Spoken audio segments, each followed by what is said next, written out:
Good morning, student. I am Mrs. Vandana Gamne from Hindi Madhyamik Vidyalaya, Nasik. As we already know that we are studying the second lesson of our syllabus, an encounter of a special kind. Till this moment, we have completed 5 part of the story. Today, we are going to complete the last and the 6th part of the story. Till this moment, we have already studied that, or we have enjoyed that, how the writer saved a baby langur from the male langur and the feelings of the mother for the child as well as for the writer who has saved the baby. अभी तक हम लोगों ने इससे पहले वाले paragraph में देखा कि जिस प्रकार से राइटर जो हमारे लेखक महाशय जो है वो उस बच्चे को जिस प्रकार से बचाते हैं, उस पर माँ की भावनाओं को उसने किस प्रकार से अपनी आँखों द्वारा व्यक्त किया है वो इस पैराग्राफ में दिखाया. अपने बच्चे को जीवित पाकर उसकी खुशी का ठिकाना नहीं रहता है और उसके बाद वह सोचती है कि how should I save my child from the further assault. आगे आने वाले उस अटैक से मैं अपने बच्चे को कैसे बचाऊं, इस बारे में वो सोच रही है.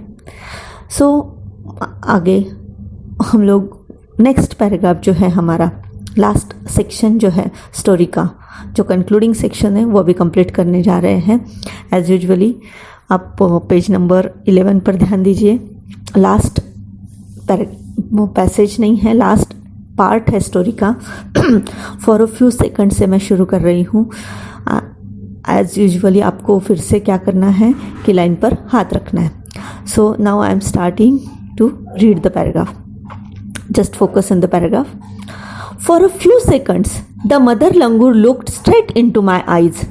Even today, I cannot forget that look in her eyes, showering silent gratitude on me for saving her child. I was overwhelmed by the emotions, the sentiment, and the way she said thanks to me. There sat a universal mother holding a stricken child in her lap. Then in a flash, she jumped with her baby, clinging to her belly, and reached our kitchen roof. She surveyed the area for the vicious male langur and then left away in the direction opposite to the place of the violent encounter.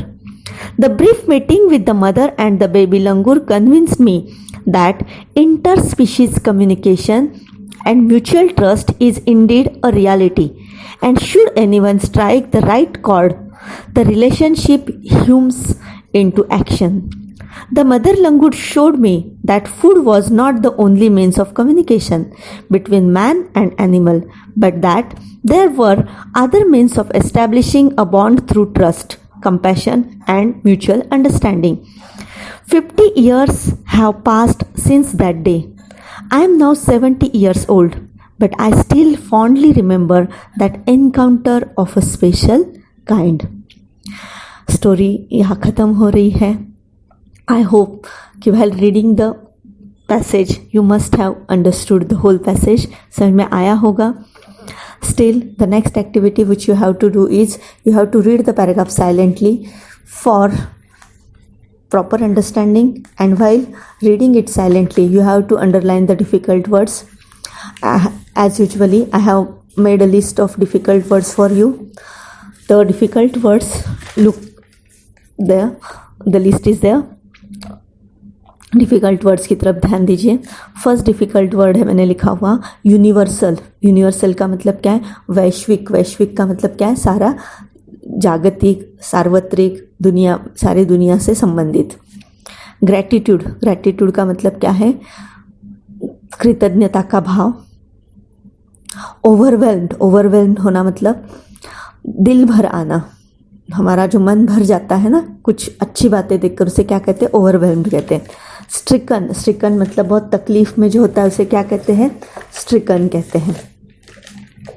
उस अगले next word है clinging. Clinging का मतलब क्या होता है? चिपक कर, माँ को चिपक कर बैठते हैं ना. वो लंगूर जो था छोटा, तो वो माँ को क्लिंगिंग होकर बैठा था. विशियस. विशियस मतलब दुष्ट, बहुत ही दुष्ट जिसे कहते हैं ना, वो विशियस होता है. लिफ्ट. लिफ्ट मतलब उछल कर कूदना. एनकाउंटर. एनकाउंटर मतलब किसी चीज़ से सामना करना.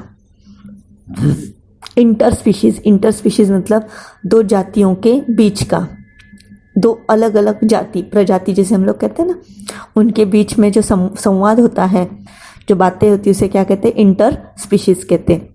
स्ट्राइक द राइट कॉर्ड्स मतलब मन की भावनाओं को छेड़ना, उसे क्या कहते हैं?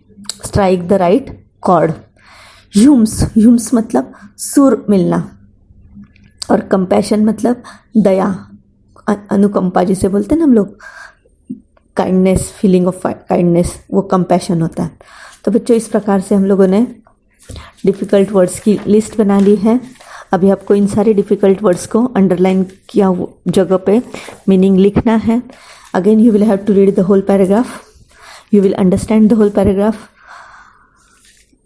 without any help of the teacher. Still, the next activity, we are going to the next activity, and the next activity is questions for self assessment. अभी तक तो एकदम गारंटी लगती है मुझे कि आपको क्वेश्चंस निकालना आया होगा, आप अच्छी तरीके से क्वेश्चन निकाल रहे होंगे। So the next activity is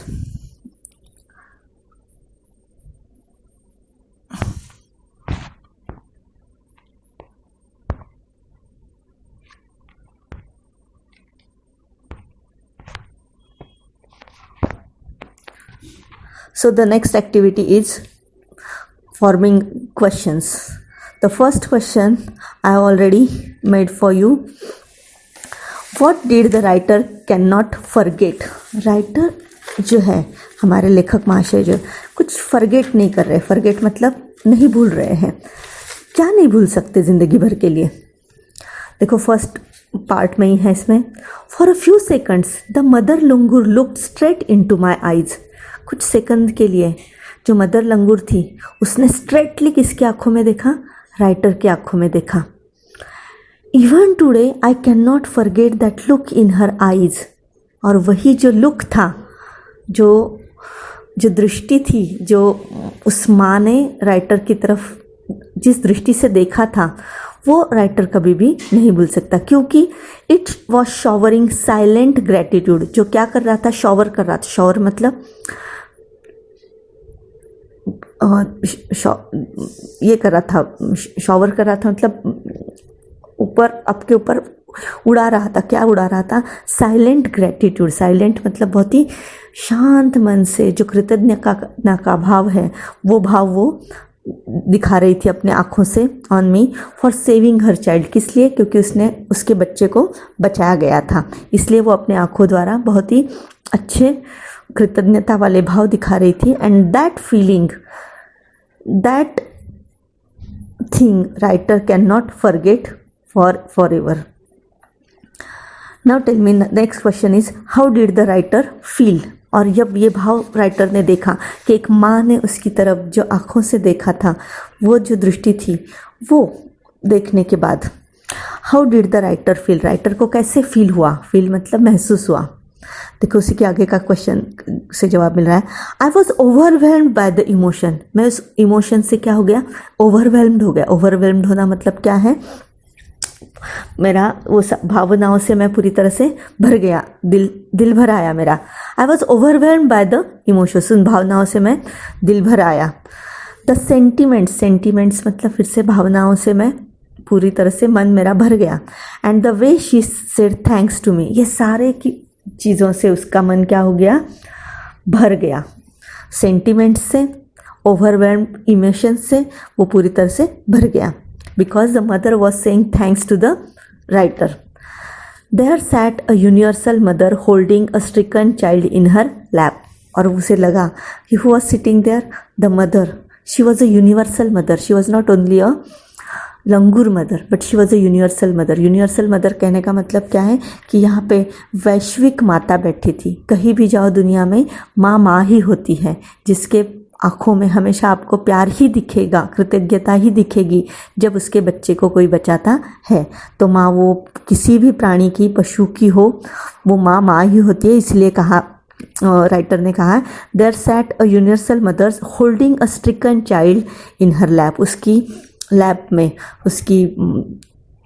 में कौन बैठा था? स्ट्रिकन चाइल्ड था। स्ट्रिकन मतलब तकलीफ में ऐसा बच्चा, तकलीफ़ वाला बच्चा जिसके वुंड बहुत दुख रहे होंगे, जिसके घाव दुख रहे होंगे, ऐसा बच्चा वहाँ पे बैठा हुआ था। नेक्स्ट क्वेश्चन है, देखो, what did the mother do then? जब ये सारी एक दूसरे के बीच में जो उनके अंदर वार्तालाप था वो होने के बाद, what did the mother do then? Mother ने क्या किया? देन इन अ फ्लैश, एक फ्लैश मतलब एक बिजली चमकती उस प्रकार से, she jumped with her baby clinging to her belly. उसने अपनी बेबी को क्लिंग किया, क्लिंग मतलब अपनी बेबी को अपनी बॉडी से चिपकाया था। यानी आप तो जानते हैं कि बंदर का बच्चा जो है वो जब तक छोटा रहता है तो माँ के पूरी बेली को, मतलब शरीर को वो चिपक कर रहता है। सो इसी प्रकार से baby clinging to her belly, baby को अपने बेली से उसने क्लिंग कर लिया, बेली मतलब बॉडी को, and reach our kitchen roof, और वहाँ से वो कहाँ चढ़ गई? किचन रूफ पर। किचन रूफ मतलब किचन के छत पर चढ़ गई। She surveyed the area for the vicious smell langur, और 2 ही मिनट के लिए उसने पूरे एरिया को सर्वे कर लिया। सर्वे मतलब अच्छी तरीके से देख लिया, because she wanted whether there is a vicious langur और नॉट, कि वहाँ पे वो जो दुष्ट लंगूर था या नहीं वो देख रही थी वो। And they leaped away in the direction opposite to the place of the violent encounter, and she leaped away, leaped मतलब जोर से उछल कर वहाँ पे कूद कर निकल गई, इन the direction opposite of the place the violent encounter, जहाँ पे वायलेंट एनकाउंटर हुआ था, वहाँ पे जो सामना हुआ था उसके बराबर अपोजिट साइड में, मतलब विरुद्ध वाली दिशा में वो कूद कर निकल गई। तो यहाँ तक माँ ने एक एक्सप्रेशंस दिए, एक भावनाएं दिखाई राइटर को, और वहाँ से वो उछलकर अपने बच्चे को लेकर निकल गई। What did the brief meeting with the mother and baby convince the writer? इस राइटर को किस बात से राइटर कन्विंस हो गया? उस ब्रीफ मीटिंग की वजह से। ब्रीफ मीटिंग मतलब जो शॉर्ट मीटिंग होती, ब्रीफ मतलब एक छोटी सी मीटिंग हुई थी उसकी, किसके साथ? मदर लंगूर के साथ। बस थोड़ी देर के लिए उस माँ ने राइटर की तरफ देखा था। तो what did the brief meeting with the mother and the baby convince the writer? Writer को कुछ कन्विंस किया उस मीटिंग ने। कन्विंस मतलब विश्वास दिलाया। क्या कन्विंस किया? देखो अगले पैराग्राफ में लाइन है, आंसर है, the brief meeting with the mother and the baby langur convinced me that interspecies communication and mutual trust is indeed a reality, and should anyone strike the right chord the relationship hums into actions. 2 चीजें उसके समझ में आई। क्या convince हो गई? पहली, inter species communication and mutual trust is indeed a reality. Inter species communication हो सकता है, 2 प्रजातियों के बीच में कम्युनिकेशन मतलब वार्तालाप या संवाद हो सकता है, ये एक बात उसके समझ में आई। And mutual trust is indeed a reality, दोनों के बीच में, म्यूचुअल मतलब आपस में, ट्रस्ट मतलब विश्वास स्थापित हो सकता है, और ये रियलिटी है, ये उसने ब्रीफ मीटिंग से उसके समझ में आ गया। And second, should anyone strike the right chord the relationship hums into action. अगर दो स्पीशीज में से किसी एक ने राइट कॉर्ड को क्या कर लिया? स्ट्राइक कर दिया। एक अच्छा राइट कॉर्ड जिसे हम लोग क्या कहते हैं कि भावनाओं को छेड़ दिया, किसी एक जाति में से इस दूसरे जाति के भावनाओं को अगर छेड़ दिया, तो the relationship hums into actions. जो रिलेशनशिप जो है, रिलेशनशिप मतलब दोनों के बीच के जो संबंध है वो ह्यूम्स इनटू एक्शन, वो बराबर एक्शन में आ सकते हैं, मतलब उनमें सुर, एक दूसरे के बीच में सुर स्थापित हो सकता है, यानी दोनों के बीच में संबंध स्थापित हो सकते हैं। ऐसा ये 2 बातें राइटर के समझ में आई समझ में। राइटर ने क्या कहा कि जो ब्रीफ मीटिंग है उससे 2 बातें राइटर के समझ में आई। Interspecies communication is possible, mutual trust can be reality, mutual trust reality हो सकती है, दोनों के बीच, दोनों प्रजातियों के बीच में संवाद पॉसिबल हो सकता है। सिर्फ क्या ज़रूरी है? दोनों में से किसी एक ने सुर छेड़ने की ज़रूरत है, तो दूसरा बराबर उस एक्शन में आ जाता है, यानी सिर्फ वायलेंस ही होता नहीं है, तो 2 स्पीशीज के बीच में अंडरस्टैंडिंग पॉसिबल है। So the next question is, what did the mother langur show the writer? Mother langur ने राइटर को क्या दिखाया? नेक्स्ट लाइन पे उस सवाल का जवाब है, देखो, the mother langur showed me that food was not the only means of communication between man and animal, but there were other means of establishing a bond through trust, compassion and mutual understanding. ये mother langur ने writer को कुछ show किया, show मतलब दिखाने की कोशिश की, that food was not the only means of communication. दो स्पीशीज़ के बीच में सिर्फ फूड यही कम्युनिकेशन का जरिया नहीं है। कम्युनिकेशन मतलब संवाद। सिर्फ किसी प्राणी को, पंछी को आप खाना खिला देते हो और वो आपसे लगाव में आ जाता है, तो इतना ही नहीं होता है।